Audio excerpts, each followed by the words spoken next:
Toshkent tumani axborot kutubxona markazi Asqat Muxtorning 105 yilligi munosabati bilan buktirlar tayyorladi.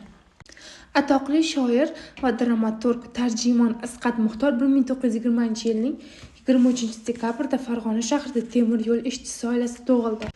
11 yoshida otasidan yetim qolib, bolalar uyida tarbiyalanadi. Maktabni tugatgach, O'rta Osiyo davlat universitetida tahsil oldi.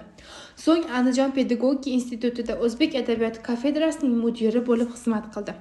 Asqat Muxtorning Toshkentga kelish shaxsiy hayotida hamma ijodiy faoliyatda yangi sahifa ochdi. U Respublikamiz markaziy gazeta jurnallari tahririyatlarida bo'lim mudiri, mas'ul kotib, Sharq yulduz jurnalida muharrir, O'zbekiston Yozuvchilar uyushmasi kotibi singari mas'ul lavozimlarda faoliyat yuritdi.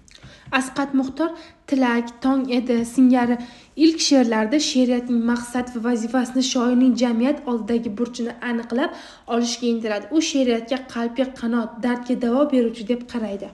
99-miniatyura, she'rlar va sirli nido va boshqa kitoblariga kirgan nazmlari bilan o'z poeziyasining boy imkoniyatlarini namoyish qildi. Uning poetik ijodi hayotiy mazmunga to'la, ko'proq voqeaband hajviyatga moyil. Ularda inson hayotining o'tkinchiligi va haqiqati haqidagi o'ylar, inson va tabiat munosabatlariga oid murakkab savdolar aks etdi.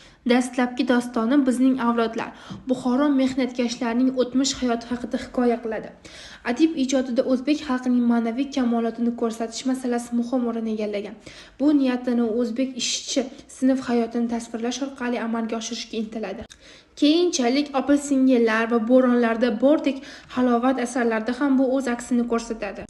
Asqat Muxtor 1997-yilning 17-aprelida Toshkentda vafot etgan.